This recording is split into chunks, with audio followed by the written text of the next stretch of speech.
The air in the courtroom hung heavy, thick with unspoken accusations and the scent of old paper.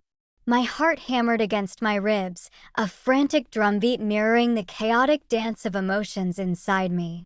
Across the aisle, standing beside the man who had once promised me forever, was a woman whose face was achingly familiar.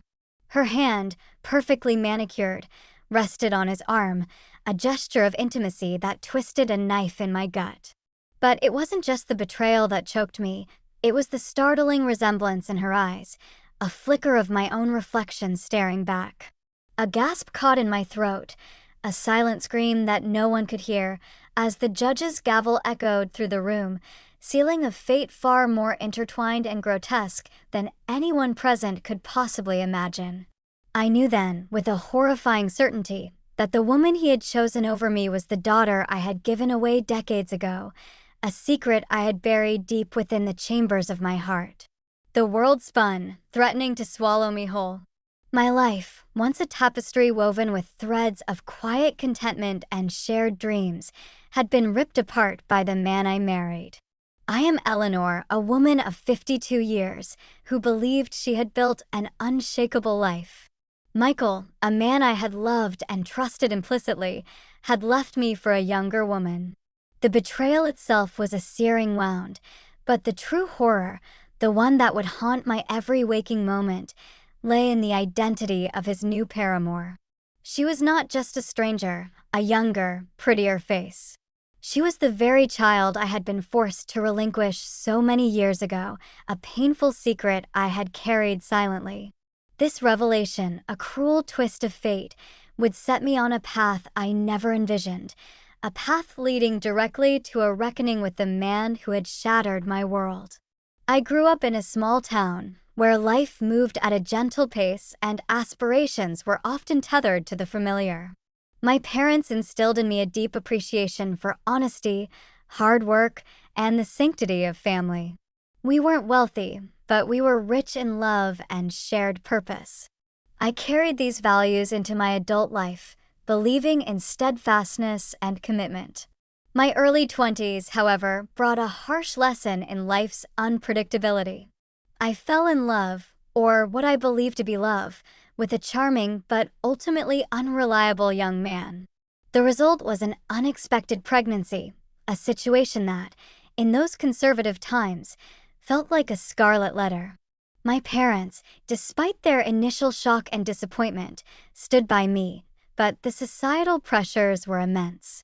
I was young, unprepared, and felt ill-equipped to raise a child alone, especially with the father having vanished into thin air.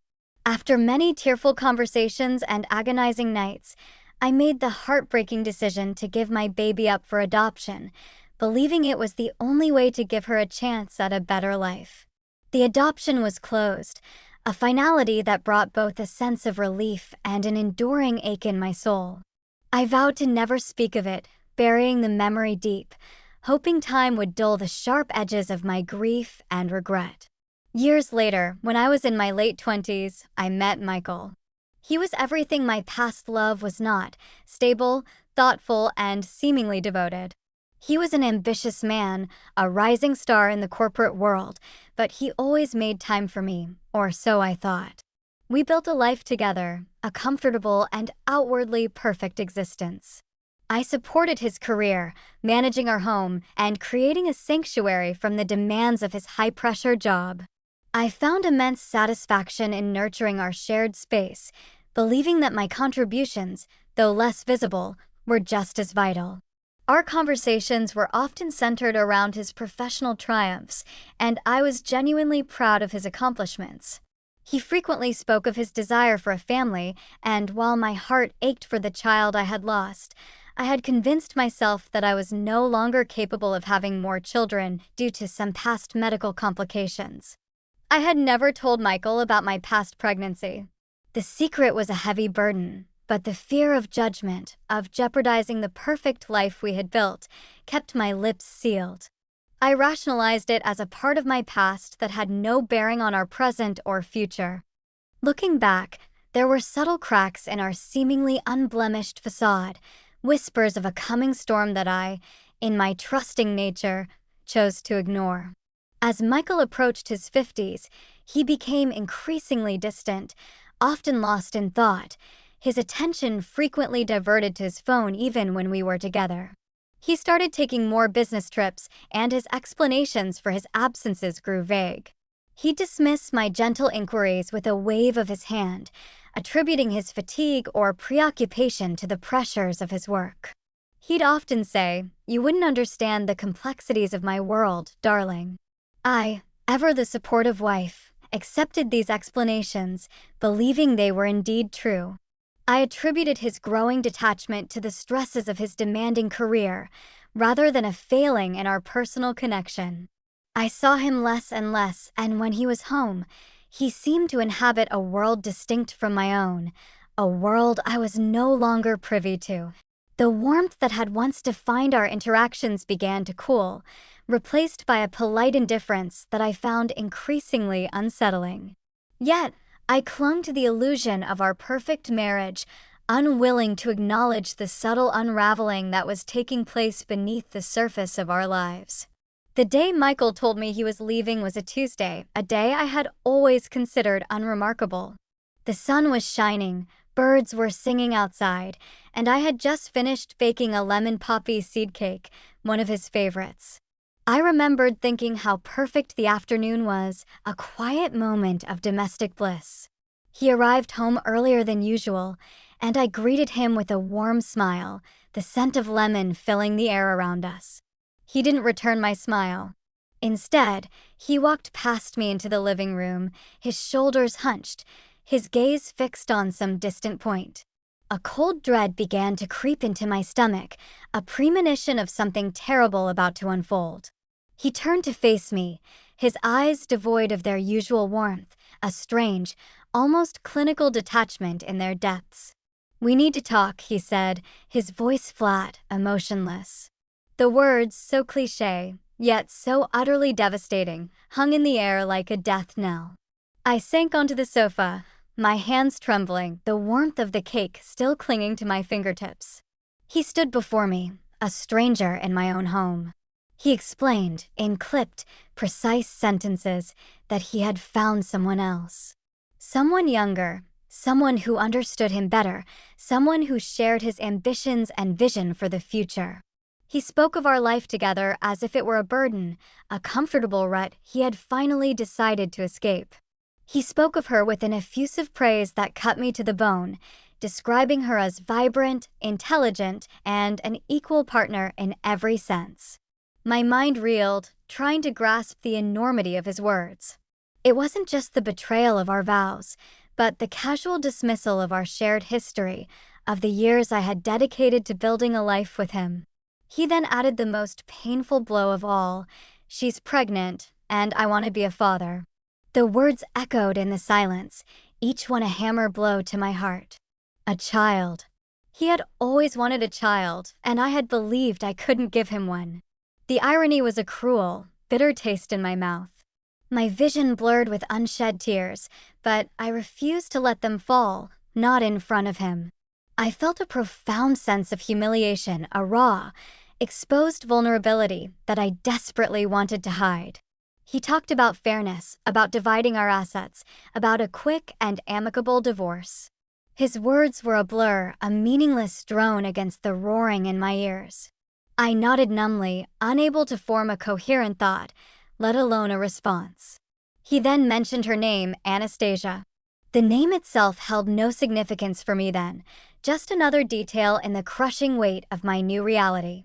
As he left, taking with him not just his belongings, but the very foundation of my life, I was left alone in the silent house, the sweet scent of lemon now tinged with the acrid smell of betrayal and a profound, agonizing emptiness. The initial aftermath of Michael's departure was a blur of emotional pain and practical upheaval. He moved quickly, as if eager to erase every trace of our shared life. Divorce papers arrived with alarming speed, outlining a settlement that, while not paltry, felt designed to minimize his financial burden while still appearing fair. He was eager to move on, to begin his new life with Anastasia, and he wanted me out of the picture as swiftly as possible. I felt like a discarded relic, an inconvenient reminder of a past he no longer wished to acknowledge. The news of his new relationship and the impending baby spread through our social circles like wildfire. Our friends, or rather, his friends, quickly distanced themselves. Dinners went unreturned, calls went unanswered. I became the subject of hushed whispers and sympathetic glances, a painful reminder of my public humiliation. One particularly cruel encounter occurred at a charity gala, an event I had helped organize for years. I saw Michael across the room, his arm wrapped possessively around a young woman I didn't immediately recognize. She was strikingly beautiful, with a vibrant energy that seemed to radiate from her. My heart constricted with a fresh wave of agony. As they approached, drawn by some magnetic force of social obligation, Michael offered a curt nod of acknowledgement. "This is Anastasia," he announced, his voice beaming with pride. She offered me a saccharine smile, her eyes, a piercing shade of blue, holding an unsettling familiarity. "It's a pleasure to finally meet you," she said, her voice surprisingly soft, almost gentle. The words, intended to be polite, felt like daggers. I managed a weak smile in return, my throat tight with unspoken emotions. I excused myself quickly, retreating to the ladies' room where I could finally let the tears fall, hot and furious. The image of her eyes, those strangely familiar blue eyes, haunted me. I tried to dismiss it as a trick of my mind, a byproduct of my distress, but the unsettling feeling lingered. I attempted to regain some semblance of control over my life. I sought therapy, hoping to process the raw grief and anger that consumed me. My therapist, a kind and understanding woman named Dr. Evelyn Hayes, encouraged me to focus on myself, on rediscovering the woman I was before Michael. I started taking long walks, reconnecting with nature, and even joined a book club, forcing myself to engage with others despite my lingering pain. I tried to put Michael and Anastasia out of my mind, to focus on rebuilding my shattered world. But the whispers, the knowing glances, and the constant reminders of their burgeoning happiness made it almost impossible to truly heal. I would see them in public, seemingly oblivious to the pain they had inflicted, and a fresh wave of resentment would wash over me. The desire for closure, for a sense of justice, gnawed at me, a persistent ache that wouldn't subside. The unsettling feeling about Anastasia only intensified. It wasn't just her eyes, though they were a persistent echo in my mind.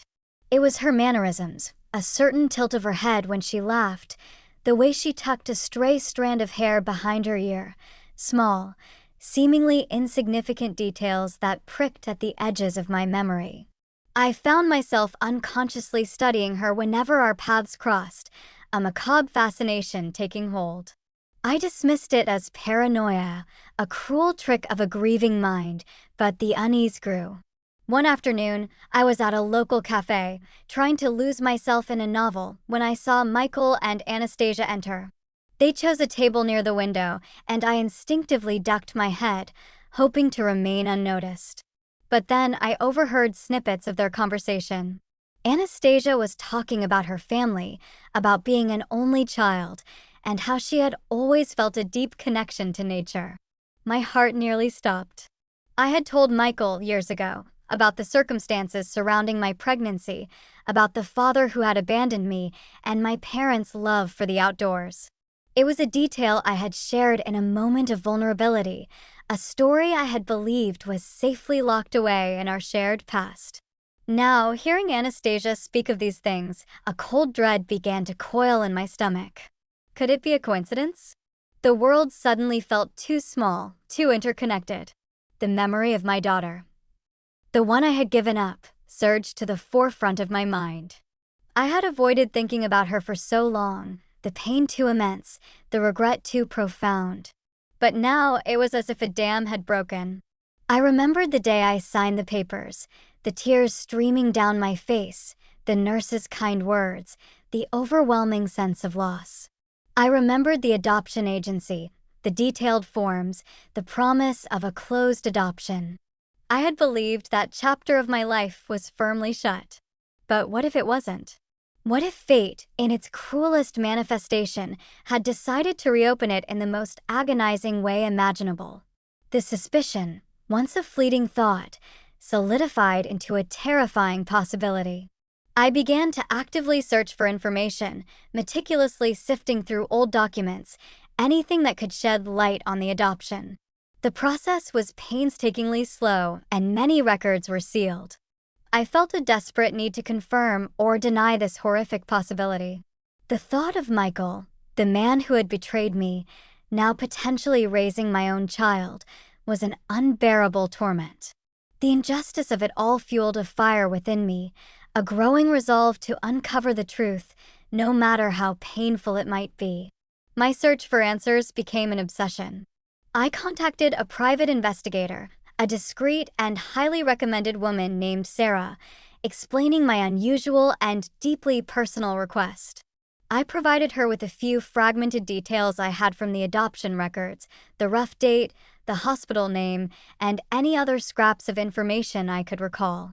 Sarah was professional and empathetic, acknowledging the sensitive nature of my request without judgment. She explained the complexities of closed adoptions, the legal hurdles, and the unlikelihood of success, but she agreed to do her best. The waiting was agonizing. Each phone call, each email, sent my heart racing. Weeks turned into months, a slow torment of hope and despair. Then, one crisp autumn morning, Sarah called. Her voice was calm, but I could sense the gravity in her tone. "I have something," she said. She had managed to unearth a hidden link, a seemingly innocuous detail in the adoption agency's archives, cross-referenced with public birth records.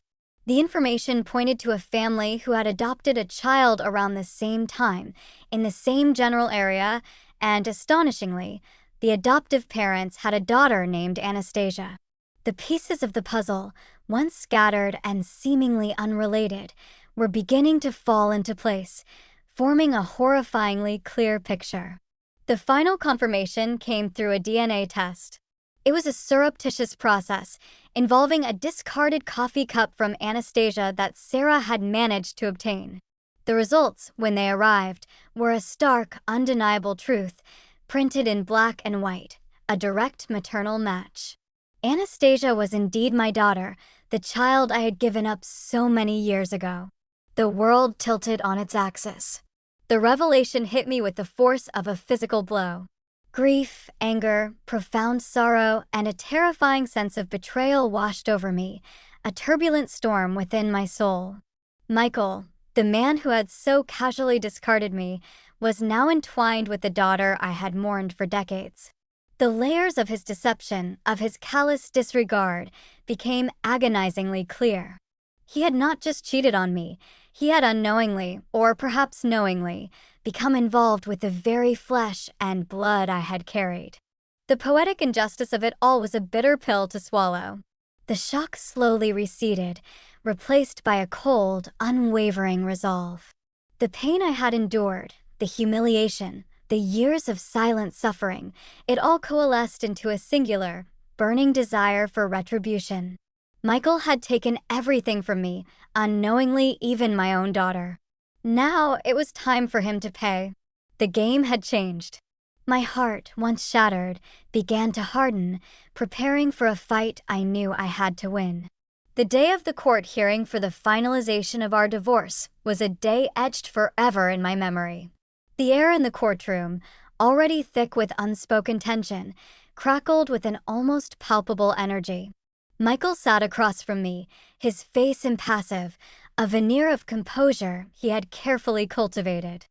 Anastasia was by his side, her hand resting on his arm, a picture of blissful ignorance. She looked beautiful, radiant even, and a fresh wave of conflicting emotions washed over me, maternal love intertwined with a burning resentment. My lawyer, a sharp and brilliant woman named Miss Davies, had advised me against this course of action. She warned me of the potential backlash, the public scrutiny, and the emotional toll it would take. But I was resolute. I had spent weeks meticulously preparing, gathering every shred of evidence, every document, every detail that would expose Michael's true character and unravel his carefully constructed world.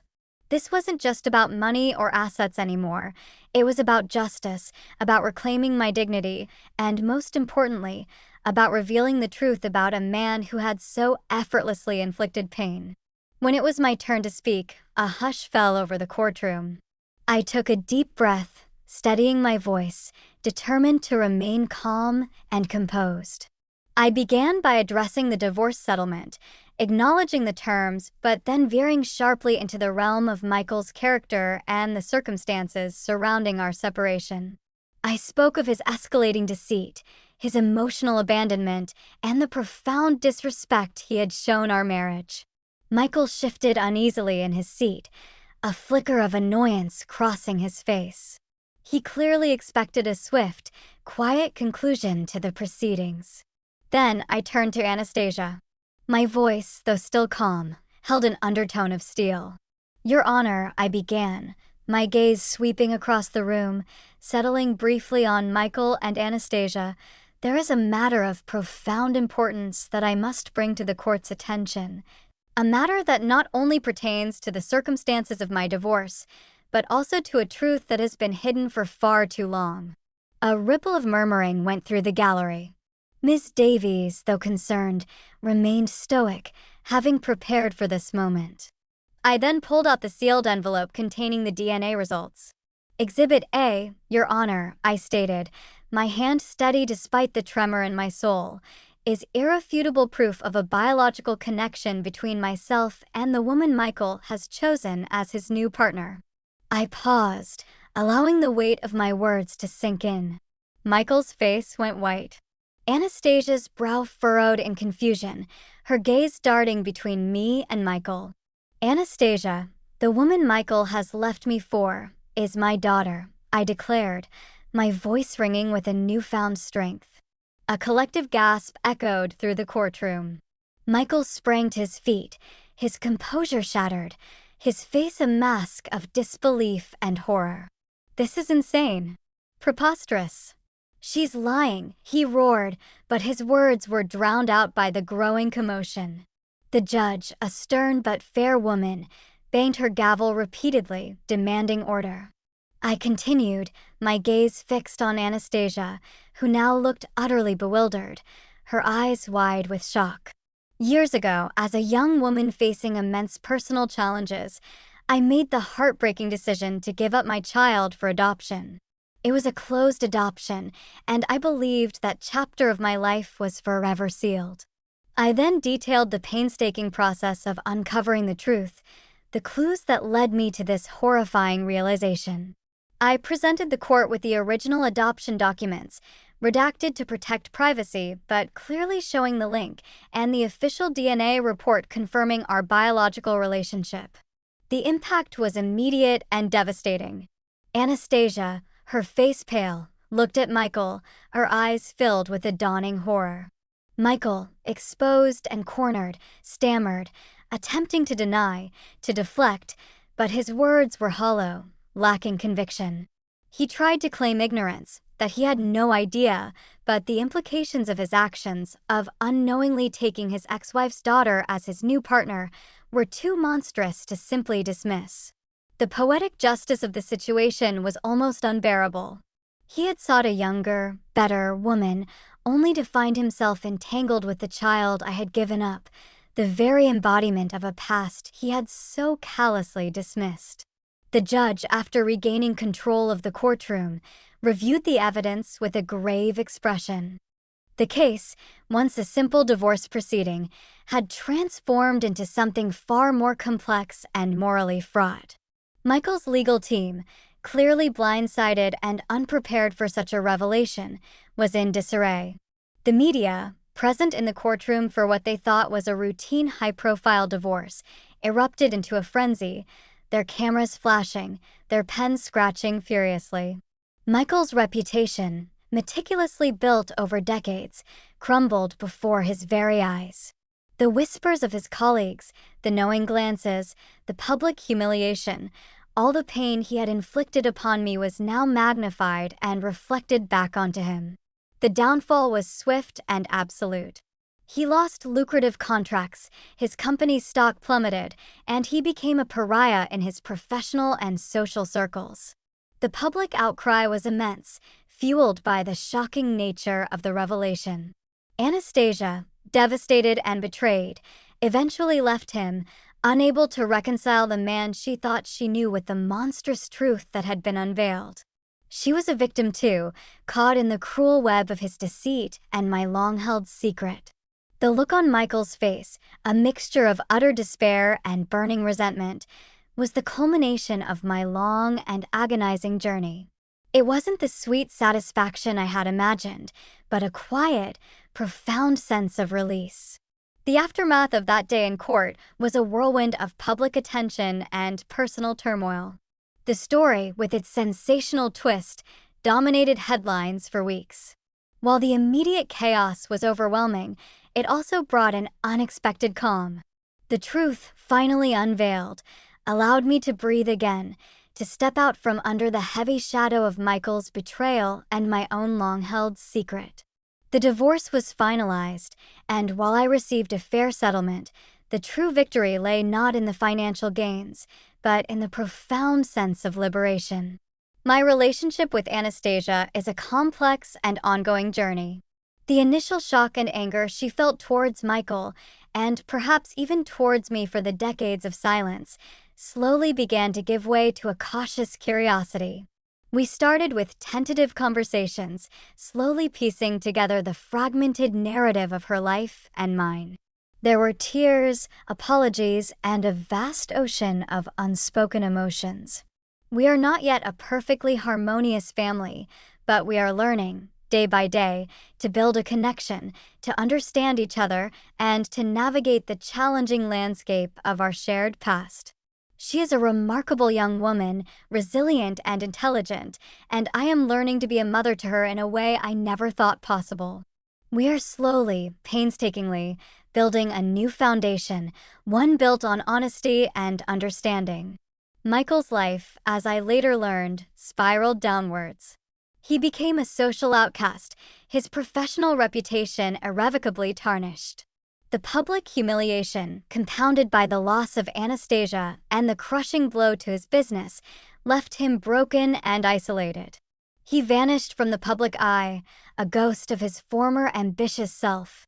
His downfall was complete, a stark testament to the consequences of deceit and callousness. This experience, though born from immense pain and betrayal, ultimately taught me a profound lesson. Holding on to secrets, even those born of fear or necessity, can have unforeseen and devastating consequences. The truth, however painful, always finds a way to surface, and when it does, it can either destroy or liberate. For me, it was a catalyst for both. It destroyed the false reality I had lived in, but it also opened the door to a new, authentic existence and the possibility of a relationship with the daughter I thought I had lost forever. The moral of my story is perhaps this: sometimes, the greatest revenge isn't about inflicting pain, but about uncovering the truth, allowing it to dismantle the lies, and in doing so, freeing yourself. And perhaps, if you are truly fortunate, allowing it to heal wounds you thought were beyond repair. Has there ever been a time in your life when the truth, however difficult, ultimately set you free?